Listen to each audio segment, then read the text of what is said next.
Mari kita berdoa.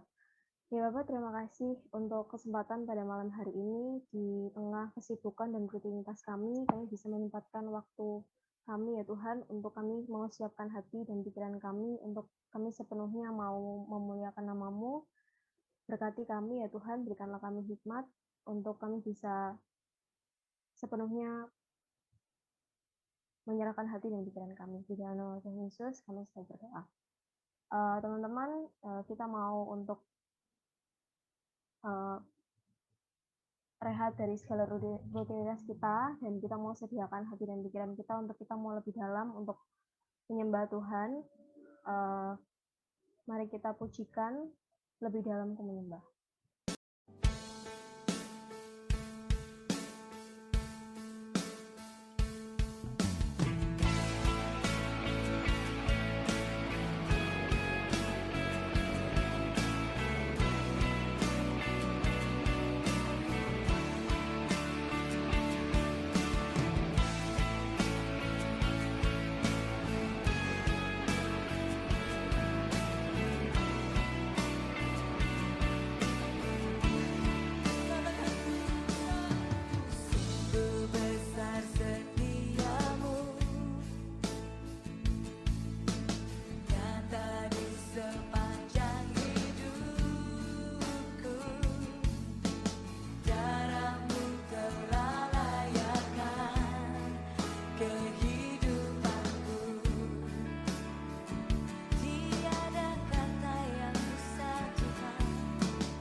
Ya, teman-teman, kita mau sadar kalau apapun yang lagi kita jalanin sekarang, kita mau percaya kalau Tuhan tetap mengasihi kita dan Dia mau berjalan sama kita.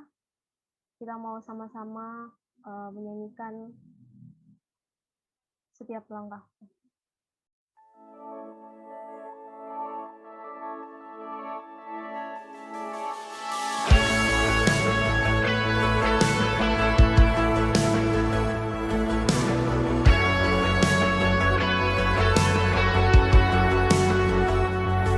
Di setiap langkahku, tanganmu menuntun jalanku, karena kau pelita hidupku yang selalu bersinar dalamku.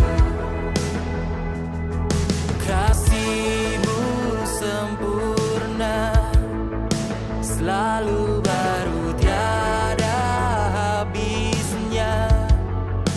Apapun cerita hidupku, janji-Mu tak kau tinggalkanku. Ku percaya Kau Tuhan atasku, ku serahkan semua masa depanku. Ku takkan takut, hidupku aman di dalam-Mu.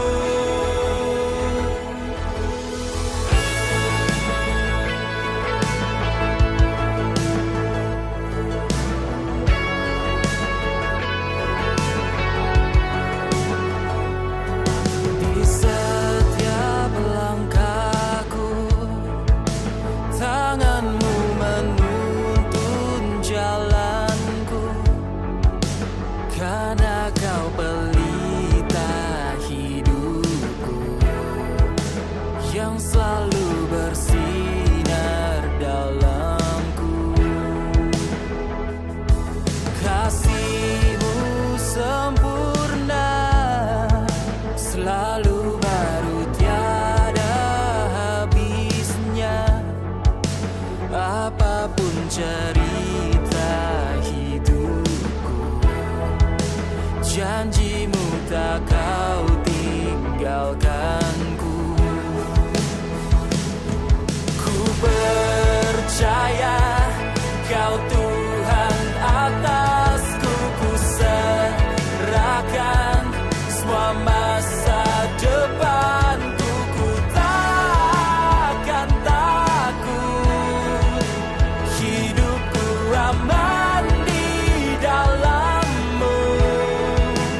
Oke, teman-teman kita mau percaya kalau setiap proses yang lagi kita jalanin sekarang, Tuhan pasti mau berjalan sama kita, Tuhan pasti mau hadir untuk kita. Maka dari itu kita mau sama-sama memujikan Engkau turut bekerja.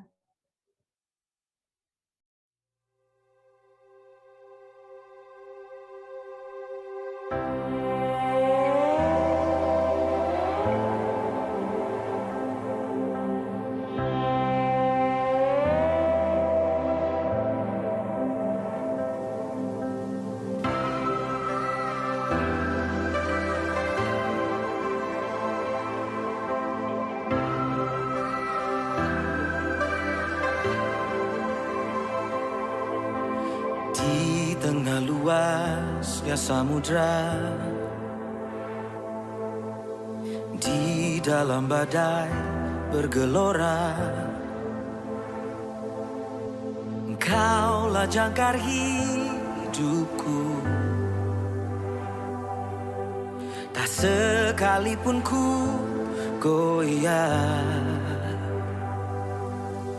firman-Mu terangi langkahku, sumber damai dalam hidupku, dan ku aman di dalam-Mu. Penyertaan-Mu sempurna, sepasti mentari bersinar, begitu pun janji-Mu. Dalam segala perkara, Engkau turut bekerja.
Oke, terima kasih Previta. Selamat malam teman-teman semuanya. Sebelum kita bersama-sama merenungkan firman Tuhan, mari kita bersatu di dalam doa. Tuhan, kami berterima kasih untuk hari ini, untuk setiap hal yang Tuhan berikan pada kami selama seminggu ini. Kami juga bersyukur untuk kesempatan yang Tuhan berikan dalam hidup kami, supaya kami selalu dapat belajar tentang kebaikan-Mu di dalam kehidupan kami. Hari ini kami juga akan mempelajarinya, supaya setiap firman-Mu dapat menjadi kekuatan untuk kami menjalani keseharian kami. Di dalam nama Tuhan Yesus kami berdoa. Amin. Teman-teman, hari ini kita akan bersama-sama membaca bagian Alkitab kita dari Injil Yohanes, Yohanes pasal 4, ayat 46 sampai 54. Yohanes pasal 4, ayat 46 sampai 54. Maka Yesus kembali lagi ke Kana di Galilea, di mana ia membuat air menjadi anggur. Dan di Kapernaum, ada seorang pegawai istana, anaknya sedang sakit. Ketika ia mendengar bahwa Yesus telah datang dari Yudea ke Galilea, pergilah ia kepadanya lalu meminta supaya ia datang dan menyembuhkan anaknya, sebab anaknya itu hampir mati. Maka kata Yesus kepadanya, "Jika kamu tidak melihat tanda dan mujizat, kamu tidak percaya." Pegawai istana itu berkata kepadanya, "Tuhan, datanglah sebelum anakku mati." Kata Yesus kepadanya, "Pergilah, anakmu hidup." Orang itu percaya akan perkataan yang dikatakan Yesus kepadanya, lalu pergi. Ketika ia masih di tengah jalan, hamba-hambanya telah datang kepadanya dengan kabar bahwa anaknya hidup. Ia bertanya kepada mereka pukul berapa anak itu mulai sembuh. Jawab mereka, "Kemarin siang pukul 1 demamnya hilang."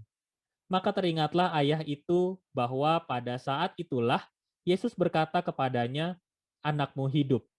Lalu ia pun percaya, ia dan seluruh keluarganya. Dan itulah tanda kedua yang dibuat Yesus ketika ia pulang dari Yudea ke Galilea. Demikian firman Tuhan untuk kita pada malam hari ini. Nah, teman-teman, kalau teman-teman ingat bahwa ada satu peristiwa di Kana yang minggu lalu sebetulnya kita bahas bersama-sama ya, tentang perkawinan di Kana gitu. Jadi, ketika Yesus menyediakan air anggur, ternyata bukan hanya bukan hanya didengar oleh mereka yang datang di perkawinan itu. Kalau teman-teman ingat ya, minggu lalu saya juga sempat membahasnya bahwa yang datang di perkawinan itu, di pesta itu bukan cuma orang-orang dekat ya, tapi semua orang diundang gitu. Bahkan Alkitab kita secara spesifik mencatat bahwa Yesus dan para muridnya juga diundang. Nah, catatan itu kan catatan yang jarang gitu di dalam Alkitab kita, tentang Yesus dan para murid diundang dalam sebuah pesta. Itu catatan yang jarang sekali gitu. Mungkin memang waktu itu Yesus dan murid-muridnya jarang sekali diundang dalam pesta gitu, tapi saking besarnya pesta ini mengundang banyak orang, dan Yesus datang di situ melakukan sebuah mujizat, yaitu menyediakan air anggur ketika si tuan rumah ya, si mempelai laki-lakinya kehabisan air anggur. Dan ternyata peristiwa itu menjadi peristiwa yang besar ya, jadi peristiwa yang viral ya di kehidupan orang-orang di Kana gitu. Semua orang jadi tahu siapa Yesus. Mungkin kalau ada yang ditanya gitu ya, "Ini Yesus yang mana?" "Oh, yang kemarin bikin anggur nih di perkawinan," gitu. Jadi langsung peristiwa yang mujizat yang Yesus lakukan itu sangat memorable ya buat orang-orang yang ada pada saat itu. Nah, teman-teman, ketika Yesus kembali lagi ke Kana, maka Yesus datang dalam kondisi bahwa semua orang nih mengenal ya siapa Yesus. Bahkan seorang pegawai istana yang anaknya lagi sakit pun ketika tahu Yesus bisa melakukan mujizat, maka ia langsung datang gitu kepada Yesus ini ya, supaya anaknya bisa mendapatkan kesembuhan. Dari peristiwa ini sebenarnya kita belajar satu hal, teman-teman, yaitu siapapun dia. Nah, dua peristiwa yang ada di kisah awal ini adalah tentang peristiwa kalau bisa dikatakan orang-orang yang secara ekonomi menengah ke atas gitu. Karena pada saat itu teman-teman, mungkin sampai sekarang ya, ada banyak orang berpikir bahwa kalau orang ekonominya menengah ke atas tuh nggak ada masalah hidupnya gitu.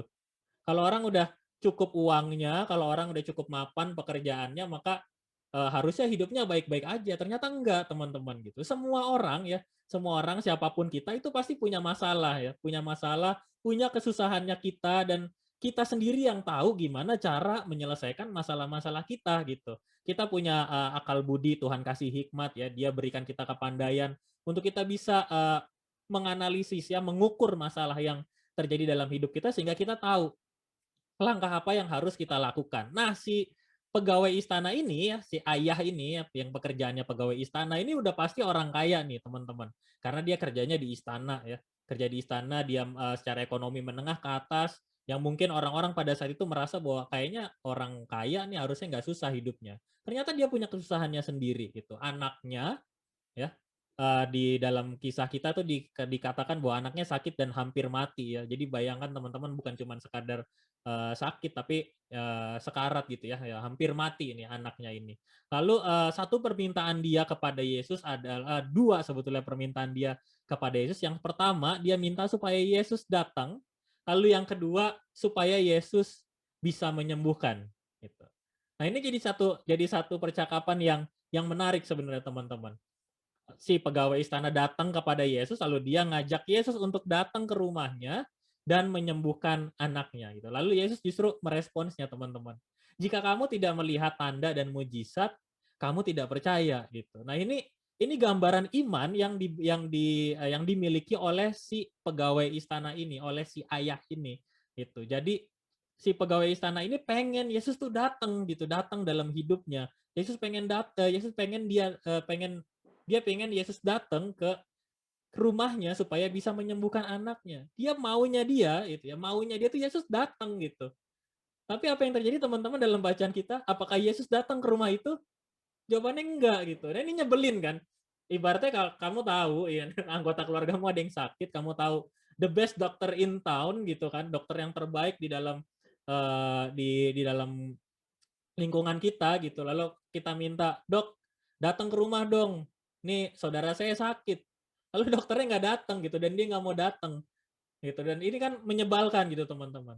Tapi Yesus justru bilang gitu soal kenapa dia nggak perlu datang karena dia bilang bahwa ini adalah soal iman gitu. Ini soal percaya, bukan soal Yesus datang atau enggak. Nah, dia nggak percaya kalau Yesus nggak datang secara langsung. Nah, ini masalah nih teman-teman. Gitu. Jadi masalahnya si pegawai istana ini, si ayah ini masalah dia adalah dia nggak percaya bahwa anaknya sembuh kalau Yesus nggak datang ke rumahnya. Gitu. Dan mungkin juga terkait dengan pola berpikir orang-orang pada saat itu ya, seperti kita tadi ya. Kalau dokter mau menyembuhkan ya harus datang gitu. Kalau tabib mau menyembuhkan nggak bisa cuma dengan kata-kata gitu, tapi harus datang ke kehidupannya, harus datang ketemu orang yang sakitnya baru dia bisa sembuh. Lalu pertanyaannya apakah Yesus beneran nggak datang gitu? Apakah Yesus sebetulnya bener-bener nggak datang di kehidupan si anak pegawai istana yang lagi sakit ini? Jawabannya sebenarnya Yesus datang. Nah ini yang jadi teguran sebetulnya teman-teman buat kita semua. Seringkali teman-teman ya, nih ya, coba ingat lagi ya. Kita kalau berdoa sering berkata apa? Tuhan, hadirlah dalam hidupku ya. Kalau kita mimpin ya kita jadi WL, Tuhan hadirlah dalam kebaktian ini. Pertanyaan buat kita semua. Sebenarnya Tuhan tuh udah hadir atau belum? Jawabannya sebenarnya Tuhan udah hadir ya kan? Nggak mungkin dia nggak hadir gitu. Dan ini persoalannya hampir sama dengan si pegawai istana tadi. Dia merasa bahwa kalau Tuhan nggak datang, maka Tuhan itu nggak hadir. Padahal enggak teman-teman. Dalam hidup iman, dalam hidup percaya kita, dalam segala hal, Tuhan itu udah hadir gitu. Bahkan sekarang nih teman-teman semua nih, Tuhan nih hadir nih. Bahkan buat kita yang hari ini juga nggak sempat buat ikut join bareng-bareng, Tuhan juga hadir gitu buat hidup mereka gitu. Masalahnya apa? Kita nih, masalahnya kan sekarang kita ya. Kadang kita ngerasa Tuhan nggak hadir dalam hidup kita. Kadang kita ngerasa Tuhan nggak ada dalam masalah-masalah kita. Sebenarnya dia ada gitu. Nah persoalannya berarti kan soal rasa percayanya kita sama Tuhan gitu. Percaya nggak sekarang Tuhan hadir dalam hidupmu saat ini juga gitu. Dan itu kenapa judulnya kan malam ini fitur yang paling real time, ya nggak sih? Itu. Karena sebetulnya Yesus itu hadir paling real time gitu, paling real time dalam hidupmu gitu, dalam hidup kita semua. Ketika kita ngomong doa gitu, Tuhan hadirlah. Sebelum kita berdoa, Tuhan itu udah ada gitu, udah hadir dia. paling real time gitu. Bahkan ya teman-teman kalau teman-teman mengikuti perkembangan teknologi sekarang ini gitu ya, kayak misalnya kemarin kita coba buat live streaming dan sebagainya, yang kita bilang real time, ternyata tidak real time gitu loh. Kenapa? Karena kita delay 20 detik ya, 20 detik ketika di gedung gereja lagunya udah mulai sampai tengah, teman-teman di YouTube denger itu ya baru mulai lagunya. Karena dia ke-delay 20 detik gitu. Yang paling real time aja di teknologi kita itu tidak real time ternyata. Gitu. Yang paling real time adalah Yesus ini sendiri gitu. Kalau kita ya mungkin kasar banget ya menyetarakan Yesus ya dengan kemajuan teknologi. Ya fiturnya Yesus ini kenapa orang percaya sama Yesus? Soalnya dia punya fitur real time gitu. Datang bisa kapan aja gitu. Dia bisa muncul kapan aja di dalam hidup kita dan saya yakin kehadiran Yesus itu ya sebagai itulah Yesus gitu. Dia bisa hadir kapan saja ketika kita berpikir soal aku rasanya nyaman kalau misalnya punya pacar ya, kalau aku bisa bercerita sama temanku itu aku nyaman. Tapi ketika teman kita menghilang, pacar kita lagi sibuk, kita rasanya kok kayaknya aku nggak punya teman cerita gitu. Bahkan kita lupa teman-teman, Yesus tuh datang real time gitu, real time dalam hidup kita. Dan real time ini yang sebetulnya sedang menegur kehidupan kita gitu. Saat ini kita sadar nih, mulai hari ini kita makin sadar bahwa Yesus memang hadir secara real time buat kehidupan kita. Maka itu waktu si pegawai istana ini ketemu Yesus, Yesus cuma jawab gini, "Pergilah, anakmu hidup." Gitu. Dan apa yang terjadi sama si pegawai istana? Nggak pakai waktu lama teman-teman, dia percaya. Kenapa? Karena yang pertama, ketika dia datang pada Yesus, dia itu sudah percaya gitu. Dia itu sudah percaya bahwa Yesus juru selamat, dia bisa melakukan banyak hal, dia bisa menyembuhkan anaknya. Itu kekuatan sebuah kepercayaan teman-teman. Gitu. Lalu ketika Yesus menegur dia, ya, Yesus menegur jika kamu tidak melihat tanda, ini kan kalau dalam bahasa sehari-hari mungkin gini. Kalau lu nggak lihat tanda yang aku buat, maka pasti kamu nggak percaya. Dan itu sebuah teguran, teman-teman. Karena orang yang percaya harusnya tanpa melihat tanda dan mujizat, dia memang percaya gitu. Dan ini yang jadi teguran juga dalam hidup kita. Kadang kita minta tanda ya, minta tanda, minta mujizat apa, Tuhan tolong munculinlah supaya aku tahu bahwa Engkau ada gitu. Maka Yesus waktu itu bilang, "Pergilah, anakmu hidup." gitu. Dan ketika dia pulang kembali ke rumahnya ya, diperkirakan mungkin rumahnya cukup jauh ya karena durasi waktunya di Alkitab kita juga menuliskan bahwa kayaknya di rumahnya jauh nih gitu sampai si hamba-hamba yang ada di rumahnya tuh nyamperin dia juga gitu ya. Lalu ketemu dan ternyata anaknya sudah sembuh gitu. Dan ini yang bikin satu rumah, satu keluarga ini jadi percaya sama Yesus gitu. Percaya bahwa Yesus itu juru selamat, percaya bahwa Yesus itu bisa menolong kehidupan mereka. Nah, teman-teman, kisah ini justru mengantar kita nih untuk ingat kembali bahwa Yesus tuh hadir dalam hidup kita real time. Ya. Apakah selama ini doa kita salah ya kalau kita berdoa Tuhan hadirlah? Ya salah banget sih, enggak gitu ya. Tapi kalau kita bisa perbaiki itu lebih baik. Nah, kita perlu ingat nih, kalau Tuhan sudah hadir dalam hidup kita, mungkin kita bisa memperbaiki doa kita dengan mengatakan bahwa aku yakin bahwa Engkau sudah hadir dalam hidupku gitu ya. Aku percaya bahwa kalau teman-teman misalnya memimpin jadi WL ya di worship leader atau ketika teman-teman memimpin rapat atau ada kegiatan lain, Tuhan aku percaya bahwa Engkau sudah hadir dalam kegiatan kami, Engkau sudah hadir dalam kehidupan kami. Buatlah kami juga makin teguh percaya gitu. Ingat aja pokoknya si pegawai istana ini kan gara-gara ditegur, maka dia ingat, dia langsung yakin pasti anakku sembuh gitu. Aku percaya, maka dia pulang gitu. Ya dia pulang bukan dengan kekecewaan, tapi dia pulang dengan membawa rasa percayanya dia. Belum nyampe rumah, ya, ini ibaratnya kan belum nyampe garis finish, dia udah dapat kabar bahwa anaknya sembuh. Itu bisa membayangkan ya sukacitanya tuh seperti apa gitu. Karena dia yakin bahwa Yesus hadir dalam hidupnya real time. Gitu. Nah teman-teman sekarang mungkin ada banyak hal yang sedang kita rasakan ya. Eh, kalau tadi saya di awal saya mengantar dengan mengatakan bahwa ada banyak ada semua orang bisa punya masalah gitu ya. Kita juga bisa punya masalah teman-teman, ada yang mungkin di antara kita lagi sakit secara fisik, emang lagi kurang enak badan, ya kita butuh kekuatan dari Tuhan. Ada yang mungkin lagi sakit hati, sakit perasaannya, ada yang juga mungkin lagi insecure ya atau lagi overthinking gara-gara sesuatu hal, atau kita lagi kesulitan menjalankan tugas tanggung jawab kita tiap hari di kerjaan, di kuliah gitu. Kita mungkin sekarang lagi bingung juga ya ketika lihat kondisi sekitar kita nih ya kan, orang-orang lagi pada sibuk siap-siap mau mudik padahal nggak boleh mudik gitu. Dan ini kita juga bawa pada Tuhan. Tuhan, aku yakin bahwa Engkau hadir dalam setiap masalah yang kami hadapi gitu. Kehadiran Tuhan itu selalu real time. Ingat aja dia selalu ada sama-sama kita gitu. Kalau kita selalu pegang, kita ingat ya Tuhan ada ya.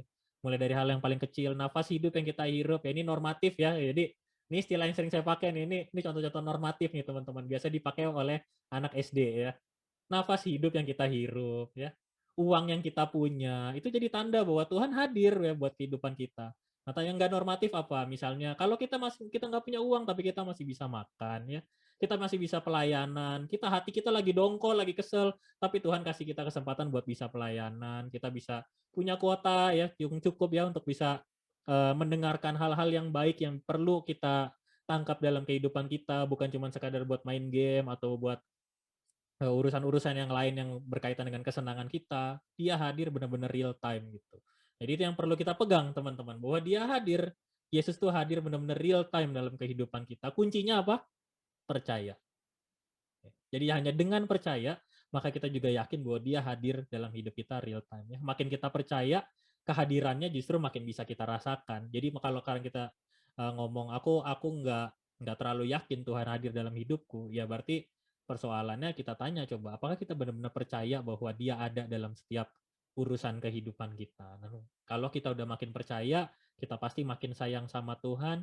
Orang lain bisa lihat sesuatu yang terjadi dalam hidup kita itu biasa aja. Ini orang lain ya, orang di luar kita itu bisa lihat sesuatu biasa aja. Contoh misalnya, yang sakit jadi sembuh, bisa jadi biasa aja gitu. Orang yang nggak bisa kerja, lalu tiba-tiba dapat kerja, itu mungkin buat orang lain ya biasa lah. Ya orang kalau nggak kerja harus ngelamar kerja gitu ya. Mungkin orang lain bisa berkata gitu. Atau misalnya kita yang lagi kesusahan ngerjain tugas ya, tapi terus, ketika kita bisa ya, kita seneng banget nih, "Wah aku seneng banget nih Kak, bisa ngerjain tugas kuliahku," gitu. Mungkin buat teman di sebelah kita gitu ya, teman kuliah kita, "Iyalah tugas itu doang sih gampang," gitu. Tapi teman-teman selama dalam Tuhan, selama teman-teman melakukannya di dalam Tuhan, teman-teman menaruh rasa percaya itu, dia hadir real time, semua yang biasa aja itu sebenarnya jadi luar biasa. Ya, dengan percaya maka semua yang biasa tadi bisa jadi luar biasa, bisa jadi cerita dalam hidup kita. Makin yakin, benar-benar yakin bahwa dia akan selalu hadir dalam hidup kita. Semua orang benar, semua orang benar teman-teman. Semua orang benar bisa berhasil, semua orang tuh bisa berhasil gitu ya. Bahkan yang nggak percaya Tuhan pun bisa berhasil. Tapi apa sih bedanya orang yang percaya sama Tuhan? Dia betul-betul bisa menikmati bahwa setiap langkah kehidupannya, kesulitan yang lagi dia hadapi itu cara Tuhan hadir juga di tengah hidupnya dia. Kita yang hari ini punya masalah masing-masing mungkin sedang menghadapi sesuatu yang berat buat kita, ada urusan-urusan yang mungkin belum bisa terselesaikan, Tuhan itu hadir real time saat ini juga.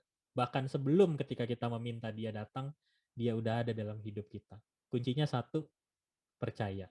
Dan semoga teman-teman makin hari juga makin percaya sama Tuhan, makin sadar bahwa dia hadir dalam kehidupan kita. Real time, setiap saat. Mari teman-teman kita bersatu di dalam doa. Tuhan kami bersyukur untuk malam hari ini, sebuah kesempatan yang Tuhan berikan kepada kami semua. Untuk kami menyadari kembali bahwa kehadiran-Mu real time, ada pada waktunya. Sebelum kami meminta, Engkau sudah hadir dalam kehidupan kami. Demikian juga ketika kami semakin diperkuat, kami semakin yakin bahwa Engkau memang ada di tengah-tengah kehidupan kami semua, di tengah berbagai kesulitan yang sedang kami hadapi saat ini. Kami mau berdoa ya Tuhan, untuk teman-teman kami yang saat ini tengah bergumul dalam perkuliahannya, yang tengah menyiapkan berbagai tugas, berbagai tulisan berkaitan dengan pekerjaan perkuliahannya, atau juga berkaitan dengan tugas akhir, skripsi, dan yang lainnya. Kami berdoa juga untuk teman-teman yang saat ini tengah bergumul dalam pekerjaannya. Mungkin ada bagian tugas di dalam pekerjaan yang begitu sulit. Tuhan menyertai mereka semua. Tuhan juga menyertai kami supaya kami bisa bersuka cita lewat segala hal yang saat ini tengah menjadi tanggung jawab kami. Baik kami yang tadi ada di pekerjaan, di perkuliahan, atau kami juga ketika kami bersama-sama dengan anggota keluarga di rumah. Kami juga berdoa supaya Tuhan selalu memberikan kami kesempatan yang baik agar kami juga bisa selalu melayani setiap umat-Mu, khususnya untuk para pemuda dengan baik. Kami mau menikmati setiap bentuk cinta kasih-Mu yang hadir dalam hidup kami. Khususnya kami berdoa untuk kesehatan bagi teman-teman kami yang saat ini atau saudara-saudari kami yang saat ini juga tengah sakit, Engkau berikan kepada mereka kesehatan dan kekuatan. Dan bagi kami yang sehat saat ini, Engkau jaga kami semua ya Tuhan, supaya kami juga bisa selalu bersyukur atas berkat kesehatan dan kekuatan di dalam kehidupan kami.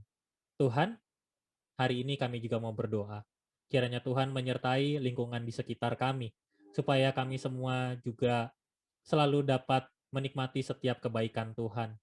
Di tengah masa pandemi ini ada banyak hal yang mungkin kami tidak mengerti dan bisa terjadi begitu saja. Tetapi kami percaya kasih Tuhan selalu menolong kami, kasih Tuhan membuat kami mengerti setiap rencana-Mu.